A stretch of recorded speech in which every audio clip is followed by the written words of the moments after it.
Hello friends, welcome back to Adimadri classes. आज के इस वीडियो में हम कंटिन्यू करने जा रहे हैं 11th question of third chapter. Let us understand the question. When our body encounters a pathogen for the first time, the immune response is generally low, but on exposure to the same pathogen again, the immune response by the body is much more compared to the first exposure. Why is it so? Question में ये कह रहा है कि अगर किसी pathogen ने आप पे पहली बार अटैक करा तो हमारा इम्यून रिस्पॉन्स उतना स्ट्रांग नहीं होता। दैट मीन्स हम उतने अच्छे से उसे हैंडल नहीं कर पाते। बट अगर सेम पैथोजन ने सेकेंड टाइम अटैक करा तो हम काफ़ी अच्छे से उसे हैंडल कर पाते हैं। Why is it so? So the answer to this is when our body encounters a pathogen for the first time. Suppose कोई पैथोजन बाहर से, pathogen means bacteria, protozoa, virus, कोई भी। तो सपोज किसी वायरस ने अटैक करा हमें और हमारी बॉडी पहली बार उसे इनकाउंटर कर रही है। The immune response is generally low because our immune system needs time to identify the pathogen and develop specific defenses against it. It's like our body is learning about the new enemy. उसने पहली बार attack करा है, we have no idea about our enemy. वो कैसा है, उसके पास क्या पावर्स है, we know nothing about the enemy. तो हम उतने अच्छे से उसे रिस्पॉन्स नहीं दे पाते हैं। तो क्या होता है, when during this initial exposure the body learns about the pathogen and creates specialized immune cells including memory cells. When we encounter this pathogen, हम एक मेमोरी सेल डेवलप करते हैं।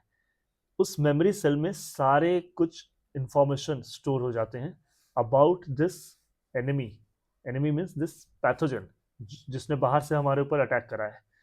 इस मेमोरी सेल में सारे इंफॉर्मेशन उसमें स्टोर हो जाते हैं and now we know our enemy. So if the same pathogen attacks again, these memory cells quickly recognize it. अगर सेम पैथोजन ने दोबारा अटैक करा, now we have that memory cells. तो based on that memory cell we can quickly recognize it. They are like a most wanted poster that the body already has. आपके enemy ने पहले से आपके ऊपर अटैक करा है तो आपके पास एक मोस्ट वांटेड पोस्टर उसका पोस्टर ऑलरेडी है। तो you know about that enemy, you know about the strengths and weaknesses of that enemy.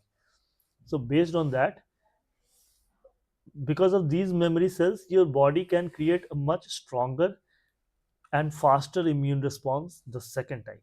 तो अगर इस सेम वायरस ने दोबारा अटैक करा है तो because of having that memory cell आप पूरा राशन पानी लेकर आराम से उसके ऊपर चढ़ सकते हो। आपको सब कुछ पता है उसके बारे में। You know the strength, you know the weakness of that virus, bacteria और protozoa, whatsoever it may B.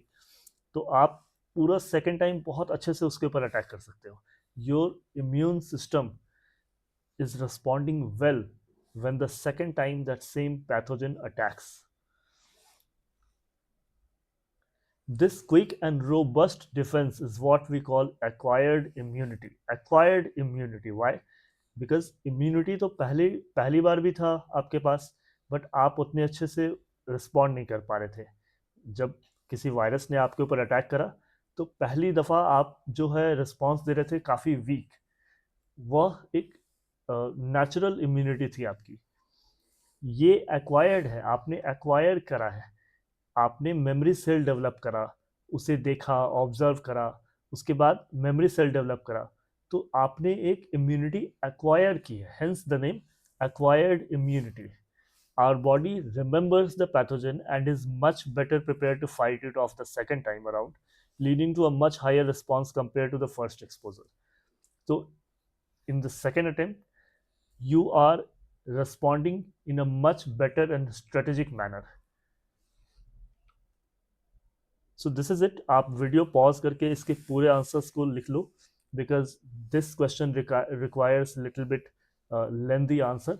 So you can just pause the video and you can just write all the answers in your copy. That's it for today. uh, if you have any doubt regarding this question you can go ahead and comment in the comment box. Thank you very much.